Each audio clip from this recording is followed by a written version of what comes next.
Hello! Je vous retrouve confortablement installée pour vous faire une lecture en direct. Je vous en ai parlé dans le dernier book haul, j'ai pas mal de BD à lire, en tout cas j'en ai 4 à lire, et j'avais envie de vous faire un petit peu une sorte de lecture en direct pour vous parler en fait de ces livres et vous donner un petit peu mes réactions en live. Donc je ne sais pas combien je vais en lire aujourd'hui, mais là j'ai un petit peu de temps et j'ai envie de lire, donc on y va. Je ne sais pas par quoi je vais commencer.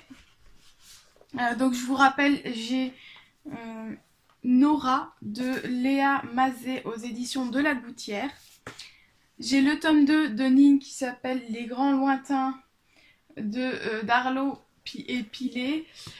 Qui me donne très envie aussi. J'ai Moi Ernest dessiné par Paul Maget et écrit par Laurent Souillet, donc c'est pas une BD mais voilà, un album illustré. Et j'ai Apony, voilà, j'arrive jamais à retenir son prénom parce qu'il n'est pas noté, de Alec, voilà. Je ne sais pas, je vais démarrer par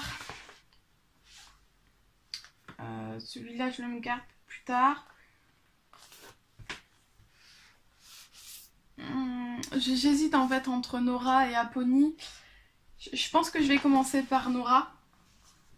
Donc on y va. Je ne me souviens plus trop. Ah oui, c'est l'histoire d'une jeune fille à la ferme qui trouve qu'il se passe des choses bizarres chez sa voisine et du coup qui va mener l'enquête. Donc on y va.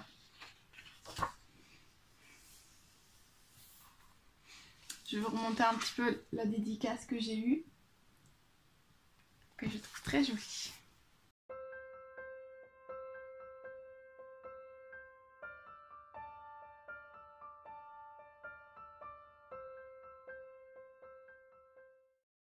Oh, j'adore les dessins, c'est vraiment très beau cette petite ferme.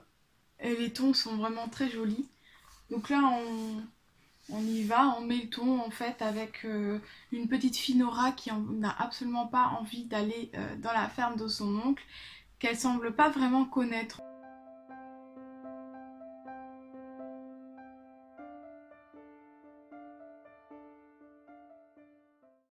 On a pas mal de petites bulles, enfin de petites planches où en fait il n'y a pas de parole. C'est sympa aussi cette histoire-là.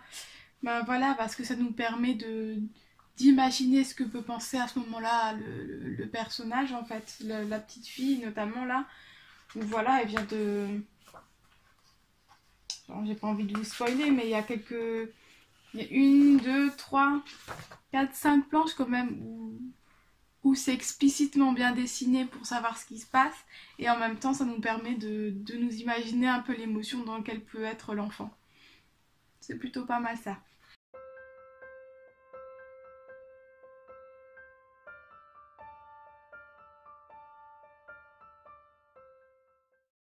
Ben voilà, pour vous donner un exemple, parce que comme ça ne spoilera rien. On a l'impression que c'est un petit film en fait, où on va avoir différents plans de paysages pour mettre un peu l'ambiance. Ben, c'est pareil, voilà, on a des plans d'oiseaux, de paysages, des poules, les lapins, la ferme quoi en fait, sans avoir de paroles en fait. Donc ça c'est vraiment très intéressant parce que je n'ai jamais vu ça. Et ça nous met vraiment bien dans l'ambiance et j'ai envie d'apprécier encore plus ces images que s'il y a quelque chose à lire finalement. Et en même temps, bah, ça apporte un plus à l'histoire et il y a une histoire derrière ça. Donc c'est vraiment très intéressant ça.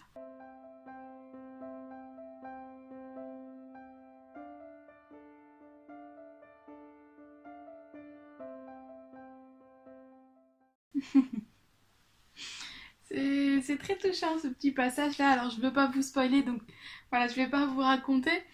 Mais des petites questions d'enfants comme ça qui peuvent être un petit peu complexes à répondre et du coup ben Nora amène cette question-là à son oncle qui semble déjà avoir beaucoup de travail, qui en plus ben ne sait pas trop comment répondre et répond un peu maladroitement, donc c'est plutôt drôle aussi à lire.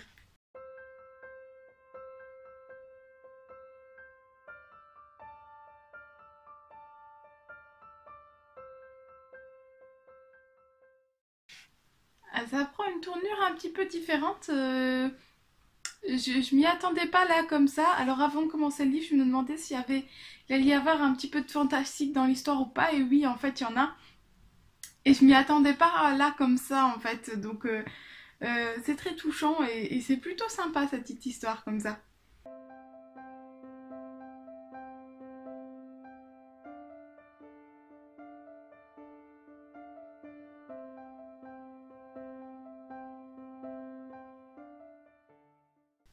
Alors en fait, on passe vraiment d'une émotion à l'autre. C'est vraiment extrêmement touchant. Enfin, je me répète, mais c'est très bizarre. Je suis un peu émue parce que on passe d'une histoire au départ très simple, une petite fille qui va se promener un petit peu, qui se pose des questions sur la vie.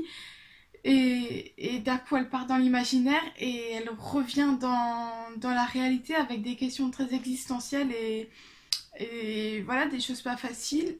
Et en fait, on passe d'une chose à l'autre comme ça. Enfin, je m'y attends pas du tout à ça. Et c'est vraiment très touchant en fait. Je suis vraiment émue là.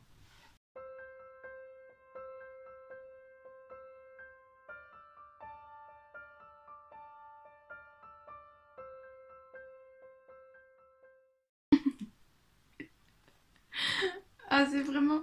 Cette petite fille a vraiment des petites questions très très particulières. Et voilà, des questions d'enfants existentialistes et, et qui mettent vraiment mal à l'aise l'oncle. Et on le voit, c'est. Oups. Donc c'est vraiment très drôle. Et en même temps, donc, comme je vous disais, là, on était complètement dans l'imaginaire. Et puis d'un coup, bah, ah oui, bah alors, attends, du coup, mais.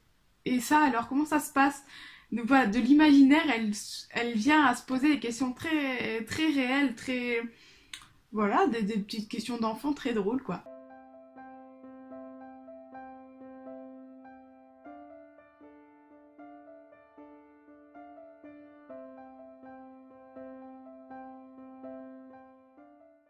Bon, ben, on continue dans les émotions qui changent d'un coup, comme ça, avec des petits sourires, comme vous avez pu le voir. Euh, Face à cet enfant qui est vraiment très drôle et qui réagit à certaines choses qu'on lui dit par l'imaginaire. Et puis d'un coup, boum, retourne à la réalité avec des choses beaucoup plus tristes. Donc c'est vraiment très très spécial et j'aime beaucoup qu'on joue comme ça un peu avec mes émotions et avec mon cerveau en fait.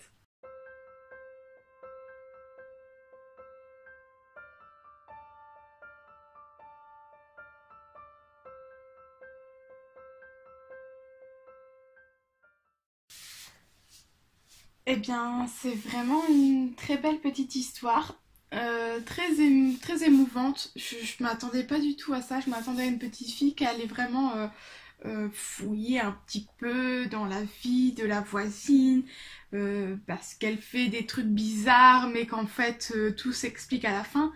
Et ça n'a absolument rien à voir avec ça. Donc, je ne vous dirai pas de quoi il s'agit exactement parce que j'ai beaucoup aimé en fait être surpris et découvrir où ça nous mène finalement tout ça. Il y a énormément d'émotions en fait en quelques pages là. Combien il fait de pages 70 pages. Il fait 70 pages.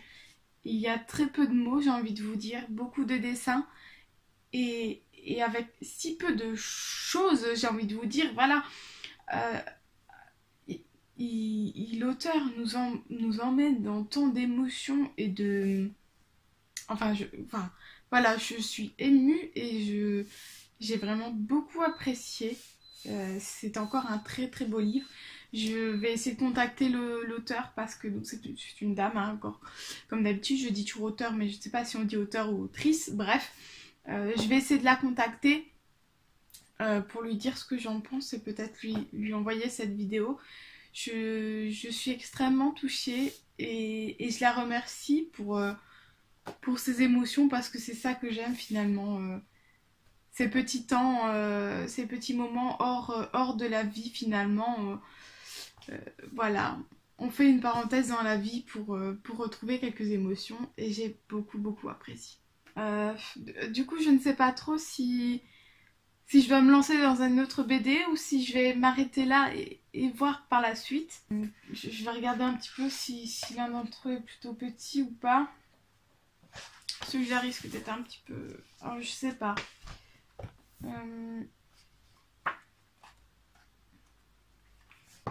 Non, je pense vraiment que du coup je vais m'arrêter là.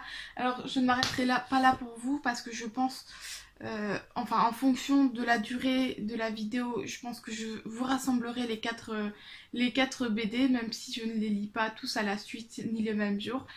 Euh, pour le moment, je vais m'arrêter là avec les BD et je reprendrai. Alors je ne sais pas si c'est dans cette vidéo ou dans une prochaine pour lire les autres. Voilà.